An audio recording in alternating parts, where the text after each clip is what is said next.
할렐루야. 오늘 나눌 말씀은 에스겔서 34장 17절부터 31절 말씀입니다. 에스겔서 34장 17절부터 31절 말씀 우리 다 함께 읽도록 하겠습니다.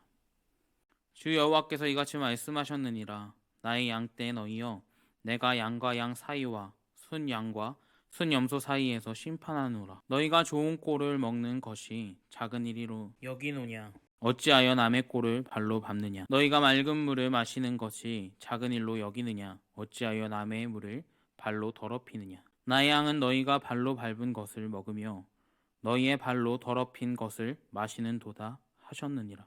그러므로 주 여호와께서 그들에게 이같이 말씀하시되, 나 곧 내가 살찐 양과 파리한 양 사이에서 심판하리라. 너희 옆구리와 역계로 밀어뜨리고 모든 병든 자를 뿔로 박아 무리 밖으로 흩어지게 하는도다.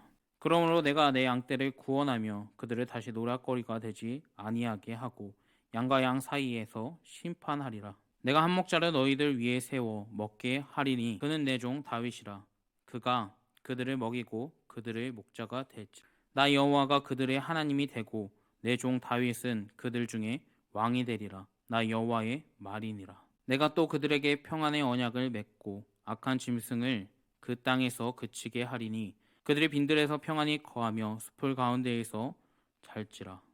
내가 그들에게 복을 내리고 내 산 사방에서 복을 내리며 때를 따라 소낙비를 내리되 복된 소낙비를 내리리라. 그리한즉 밭에 나무가 열매 맺으며 땅에 그 소산을 내리니 그들이 그 땅에서 평안할지라. 내가 그들의 멍에의 나무를 꺾고 그들의 종에서 삼은 자의 손에서 그들을 건져낸 후에 내가 여호와인 줄을 그들이 알겠고 그들이 다시는 이방의 노략거리가 되지 아니하며 땅의 들짐승에게 잡혀 먹히지 아니하고 평안히 거주하리니 놀릴 사람이 없음이니라.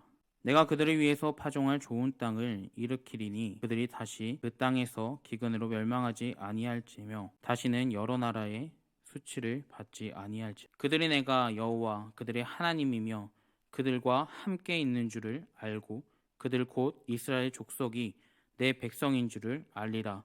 주 여호와의 말씀이라. 내 양 곧 내 초장의 양 너희는 사람이요 나는 너희의 하나님이라. 주 여호와의 말씀이니라. 아멘. 성경에서 하나님의 백성들을 양으로서 많이 표현합니다. 그런데 그 안에 꼭 섞여 있는 동물들이 있습니다. 그 섞여 있는 동물들이 무엇일까요? 맞습니다. 바로 염소입니다. 마태복음 25장에선 양과 염소의 비유를 말씀합니다. 목자가 양과 염소를 구분하듯이 인자가 사람들을 나눌 것이며 인자는 자신의 오른쪽에는 양을 왼쪽에는 염소를 둘 것이다라고 말씀합니다. 이 의미가 과연 무엇일까요? 염소는 양과 다른 습성을 가지고 있는 동물입니다. 어제도 말씀드렸듯이 양은 순수하고 위험 속에서 자신을 보호해줄 목자가 꼭 필요하다라고 말씀드렸습니다. 그와 반대로 염소는 매우 공격적인 동물입니다. 자신의 위험이 닥치면 일단 뿔로 상대방을 공격하는 것이 바로 염소입니다. 또 염소는 매우 민첩하고 높은 곳에 올라가는 것을 좋아합니다. 그리고 고집불통으로 자신이 하고 싶지 않은 것을 잘 따르지 않고 또 성격이 매우 좋지 않고 사나우며 야생 때 버릇이 없어지지 않아 목장에서 키울 때에 자신의 주인을 공격하곤 한다고 합니다. 이게 바로 염소의 특징입니다. 양은 자신을 키워준 주인을 결코 배신하지 않고 공격하지 않습니다.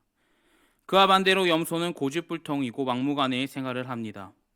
그런데 오늘 본문에서도 이러한 염소들로 이스라엘 민족에 섞여 있는 사람들이 있다라고 말씀합니다. 어제 함께 나눈 말씀에서 하나님이 양떼를 돌보지 않는 이스라엘의 목자들에게 경고하셨고 오늘 본문은 양과 양 사이에서 심판하시고 순양과 순염소 사이에서 심판하실 것을 말씀합니다. 하나님은 이스라엘 백성 가운데서 자신을 따르지 않고 자신의 말에 듣지 않은 어리석은 백성들을 걸러내실 것을 말씀하십니다. 또 18절에 보면 너희가 좋은 풀밭에서 풀을 뜯고 사는 것이 충분하지 않느냐?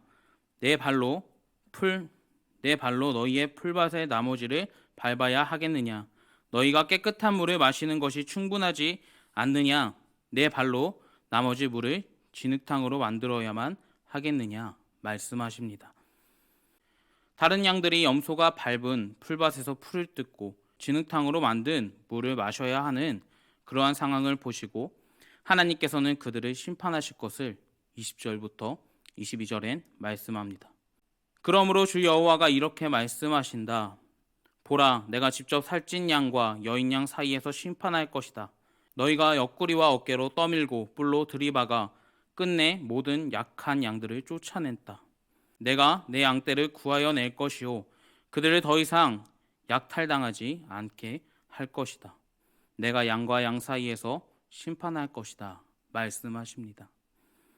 하나님께서는 이스라엘 백성을 사랑하셔서 잘못하고 있는 목자들을 벌하셨습니다. 이제부터는 양떼를 친히 돌볼 것이라고 또한 말씀하셨습니다.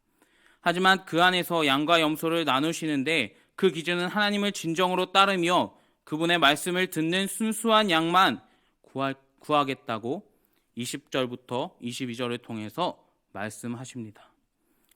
또 하나님은 진정으로 양떼를 위해서 이스라엘을 회복시킬 것이다 라고 말씀하시는데 24절에 이렇게 말씀하십니다. 여호와가 그들의 하나님이 될 것이요 나의 종 다윗은 그들 중에 왕이 될 것이다. 나 여호와의 말이니라. 아멘. 하나님께서는 자신의 양떼들을 바벨론으로 넘기심으로 진정과 알곡과 가라지를 걸러내셨습니다. 만약 이스라엘의 백성에게 평안의 시기만 있었다면 그들은 풍문으로만 들었던 아브라함의 하나님, 이삭의 하나님, 야곱의 하나님으로 끝나셨을 겁니다. 하지만 바벨론의 포로 시기에서 에스겔을 통해서 이스라엘을 회복시키시는 하나님, 끝까지 자신들을 포기하지 않는 하나님을 경험함으로 하나님이 누구신지, 이스라엘의 진정한 인도자가 누구신지 조금이나마 에스겔을 통해서 알게 된 백성들의 모습을 볼 수 있습니다. 앞으로 하나님께서는 그들을 다른 나라에 약탈당하지 않게 하실 것을 말씀하시며 들짐승들도 그들을 삼키지 못하게 하고 그들을 안전한 가운데서 살아가게 될 것임을 말씀합니다. 또 29절엔 내가 그들을 위해서 기름진 땅을 준비할 것이요 그들이 더 이상 기근과 희생자가 되지 않게 할 것이며 모든 나라를 멸시당하지 않을 것이다 말씀합니다. 이 말씀은 오늘을 살아가고 있는 우리에게도 동일하게 역사합니다. 이스라엘 백성과 같이 양으로 살아가길 하나님께서는 바라십니다. 저와 여러분들이 내 마음대로 살아가는 것이 아니라 내 삶의 주인이 나라고 생각하는 것이 아닌 내 삶의 주인이 오직 하나님임을 인정하면서 살아가는 저와 여러분들이 되길 주님의 이름으로 부탁을 드립니다. 그렇게 살아갈 때에 하나님께서는 우리를 끝까지 포기하지 않으시고 이리들의 공격 속에서 안전하게 보호해 주실 것입니다. 또 하나님의 음성에 우리는 민감하게 반응해야 됩니다. 이스라엘 민족 가운데서 하나님의 음성에 민감한 사람들이 있었고 그렇지 못한 사람들 또한 있었습니다. 하나님의 음성에 민감한 사람들은 양으로서 끝까지 보호받고 그 음성을 듣고 변하지 않았던 사람들은 염소로서 결국 멸망의 자리, 낙심의 자리, 절망의 구렁텅이에 빠질 수밖에 없는 삶을 살아갔습니다. 우리도 양과 같이 하나님의 음성을 듣고 바로 발언하고 하나님의 백성으로 살아가길 주님의 이름으로 소망합니다. 기도하겠습니다. 사랑이 많으신 하나님 감사합니다. 우리가 이렇게 하나님의 말씀을 들었습니다. 아버지, 우리가 순수하게 양과 같은 삶을 살아가길 원합니다. 주님께서 그렇게 인도해 주실 것을 믿고 감사드리며 이 모든 기도 우리 주 예수 그리스도의 이름으로 기도드리옵나이다. 아멘.